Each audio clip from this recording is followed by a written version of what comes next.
بسم اللہ الرحمن الرحیم۔ السلام علیکم، welcome to my YouTube family. موچی کا حج ایک مشہور اسلامی حکایت ہے جو قربانی، خلوص نیت اور اللہ کی رضا کے حصول پر روشنی ڈالتی ہے۔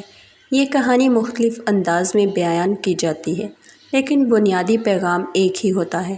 خلاصہ کہانی موچی کا حج۔ کہا جاتا ہے کہ ایک مرتبہ حضرت ابراہیم بن ادھم حج کے ارادے سے روانہ ہوئے۔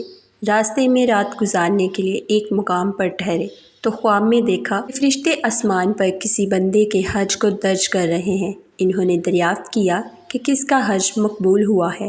جواب آیا، ایک موچی کا حج، جو خود حج پر نہیں آیا، لیکن اس کا عمل اللہ کو اتنا پسند آیا کہ اس کا نام حجاج میں لکھا جا رہا ہے۔ حضرت ابراہیم نے اس شخص کی تلاش شروع کی۔